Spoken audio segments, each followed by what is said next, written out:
Beautiful day, awesome day. Um, 2001.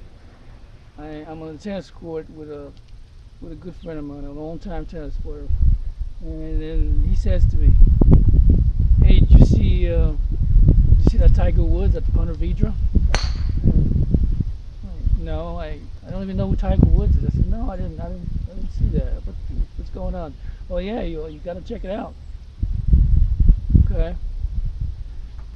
2001. I'm still in the mode that golf is not a sport. It's long time athlete and soccer and tennis for a long time, and I never considered golf to be the ball sitting down. What's the story there?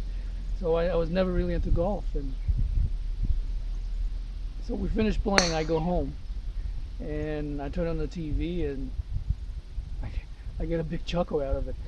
Oh, that's why he wanted me to see Tiger Woods, black guy, doing well in golf, and that's where it all started. 2001, early in March, and at the Players Championships, I got the bug, and not to play, but to actually watch it because there was something intriguing about that guy, something intriguing. I started to learn about the sport, and I'm like, hey, it's okay. I had heard about Nicholas when he won the Masters in the early, was it late '80s, at an old age. That made the news everywhere. So I knew about that. As a sports guy, you hear the big names, or even when Johnny Miller was going through his run. But yeah, golf was never on my radar. So that's where it all started. Now fast forward to fall of 2001. I believe around probably October, November in Jacksonville, Florida, fall of 2001. I ruptured my Achilles very badly playing tennis. And it was a bad one. Not only that the Achilles was ruptured, but it also came off the ankle. So they had to reattach the ankle, and it was a mess. And I'm lying down in the living room, dark room, and depressed that for the first time in my life, I can't do something athletic. I'm just everything athletic. You know, I can't go out and sweat. I can't go out and play. I can't go out and play tennis. I can't do anything. And another good friend of mine, tennis guy, comes to the house and says, "Hey, what's going on?" We start talking and talking about golf, and he says, "Open the shades." And what do you know about golf? You don't know anything about golf. What's this? And I remember him saying, "Okay, well, you should go practice when you get out of here, when you're walking again." And I said, "Well, you know what? Instead of just watching it, maybe I should do that." I started thinking about the possibility of actually trying golf. It was kind of fun, but I would turn on YouTube and watch guys play, and then I realized that I liked the way the older guys played more so than the modern guys. And Bobby Jones, I think he had a series on YouTube. You can watch the old guys, black and white. And I just loved the way they swing. It was more fluid and less mechanical. Just like I like that. And I said, well, I'm gonna play. I'm gonna play just like the old guys. The old guys knew what they were doing. As expected, well, I didn't expect it anyway, but golf is hard. I found that golf is hard. I remember it was like, well, Michael Jordan, when he's done playing basketball, he's gonna take over the senior tour. Well, that didn't happen. Also, Mike Schmidt. I remember a long time ago, baseball player, or even Johnny Bench. Those guys were gonna take over the senior tour. And no, golf is hard. Um, Between the years of 2001 to now, I think I went on the course probably 2 or 3 times, and each time thinking, oh yeah, I'll be able to break 100, no problem. ugly, ugly. Never came close. Never came close. Um, Summer of 2016. I'm back north visiting home, staying home, and I get a hold of another friend of my tennis player, Fred Hughes. He's a golfer now, and then he invites me to go play golf, and he gives me 3 shots. I think 2 shots or 3 shots or something like that. Somehow I tied him, and I said to him, next time we play, you know, I'm gonna beat you. So the whole summer, 2016, I've been practicing, and it's now October 10th, 2016. I believe that I am now a golfer. So before the winter comes, I want to videotape my swing so I don't forget it. I'm pretty sure I won't be able to get that much playing in. So this is where we are. Gonna videotape my swing for prosperity. Okay.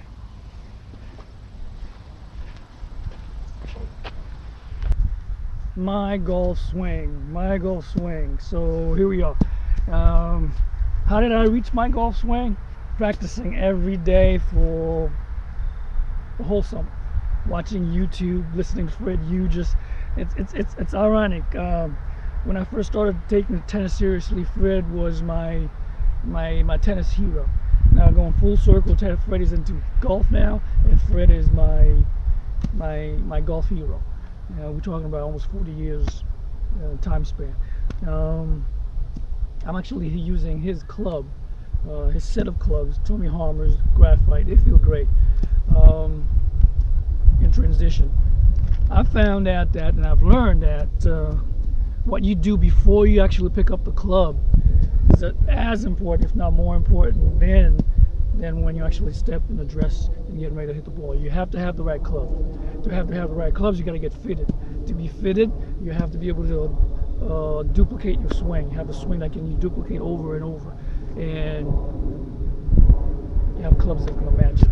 So eventually, I will be getting my clubs, my set of clubs that are matching, get fitted, and thank you, Fred, for the transition period. So to start out, the grip, like they all say, you have to have the right grip. My grip, for you to remember, is I do have a strong grip on the left, but I have kind of a, I don't know what this is, but it's not as, it doesn't go as far over like most everybody says you're supposed to. It stays over here with me. So I have a strong grip here, and it stays right there. So it's very finger oriented on the bottom, but it doesn't go all the way. It doesn't, the space here like you're supposed to cover it, mine doesn't do that. I feel comfortable with it, but I hear that, you know, grips, not every grip is for everybody. This is the grip that I like. Okay, so this is my grip. All right, strong grip on the bottom, all finger at the bottom. I mean, strong grip on top, finger on the bottom, and just covering the thumb. Okay. Found out, just like tennis, like with serving, you have to have a routine. You know, you have to do whatever you have to do. You have to have a routine. So the same thing with golfing. You watch golf on TV, you see all the pros. They start, and they go through their routine every time. It's the same thing. For example, a guy like Jason Day, he'll start, pick his target. First, you got to pick your target, and he'll be right behind the ball in his target. And usually, sometimes he'll close his eyes, visualizing what he wants to do.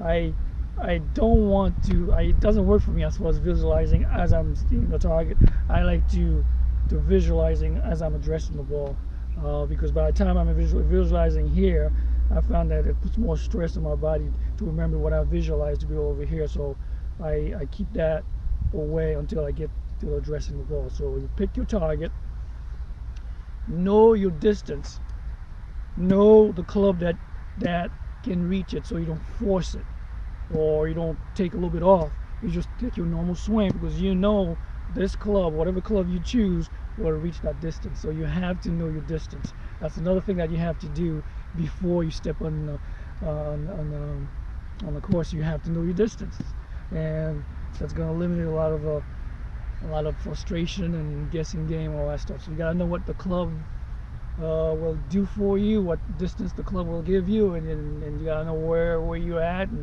and know which club. So once you choose your club, you got your target, stick with it, you know the club's gonna do the job. Okay? So pick the right club. Make sure you pick the right club. You're not a guy who's gonna overpower anything, just pick the club. That's why you have the club. Pick the right club. Pick your target, stand behind the ball, you pick your target. For me, I put myself, I get my grip from right here, from behind the target, behind the ball. I already have my grip. Okay, I might take a practice swing, practice swing from back here, but I have my grip, I'm ready to go. And I go around the ball, and for some reason, it works for me. After a lot of trial and error, as far as ball placement, I find that the best way for me for every club, it works for me for every club, is to have the ball in the middle of my stance. Whatever the club is, even the short irons, long irons, it works for me.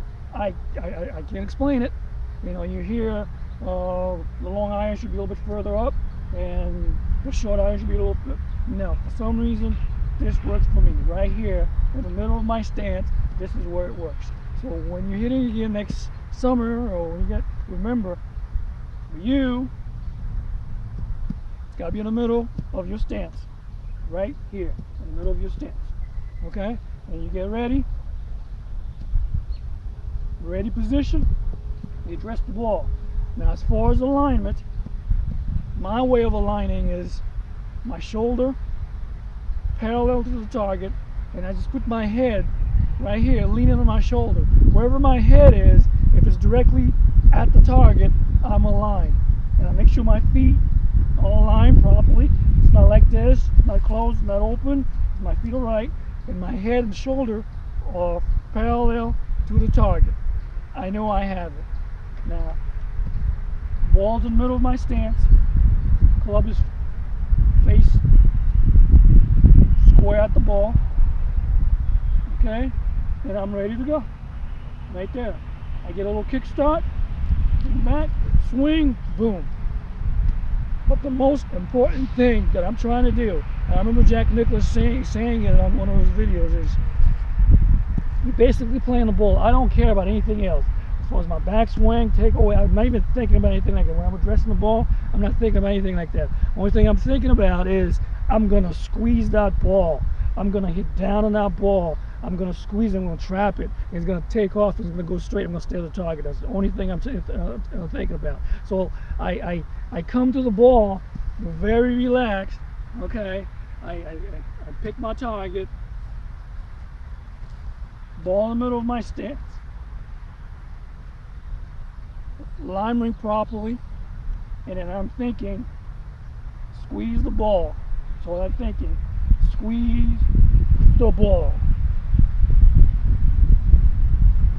I'm a squeezer. Squeeze the ball. That's all I'm thinking. And it's going to go straight at the target. So we compare tennis, golf, and baseball. In tennis, you have a situation where the ball's coming at you anywhere between 50 to 100 miles an hour. You have to get there, get in position, hit it, and get back again. So physically, it's taxing, but you still have to get there in that position. And baseball, it's only 60 feet, 6 inches. The ball's coming at you at close to 100 miles an hour. It can kill you, break your finger, your arm, and it can hurt you. Okay? In comparison, you have golf, which seems easy. You have a ball that's sitting down, it's not moving, but you have to hit it in a sweet spot, which is about maybe less than a dime, smaller than a dime. Okay? So you have to do it. You have to hit that sweet spot at the right trajectory, meaning the path of your club has to be at the right path, the right trajectory. And you have to have the club at the right angle, meaning it has to stay square to the ball. And you have to do it at the right speed. So you have trajectory, angle, and speed. On top of that, you need to build energy. You're going to build this energy, and you're loading up, and then you got to release that energy to go towards the ball, towards the target, with all these other things, with the right trajectory, right angle, and the right speed. It's not easy. It's hard. Yes, it is. But the tennis, baseball, and golf share one similar aspect, one very important aspect. Your wrist has to be ahead of the ball. The contact zone, your wrist have to be head of tennis.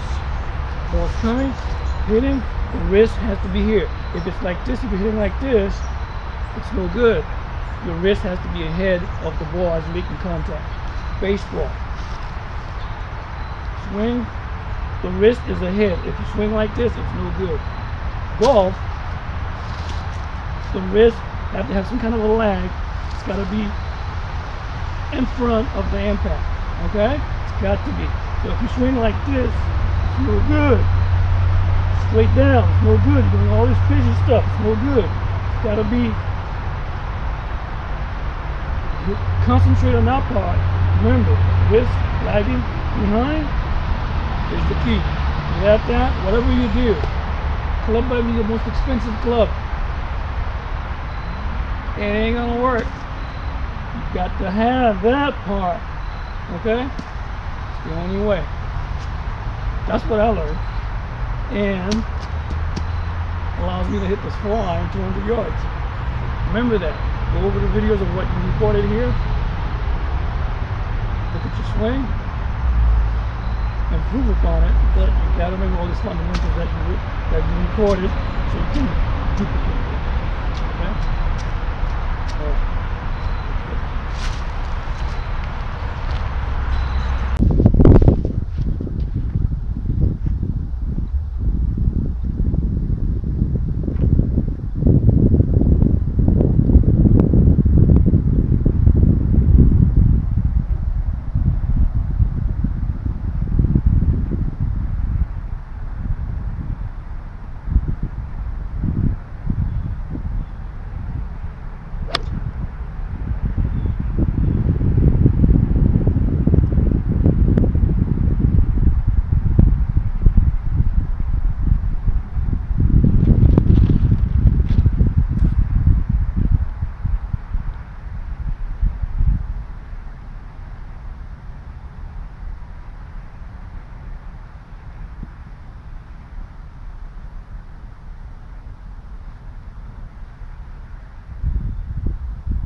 There you have it.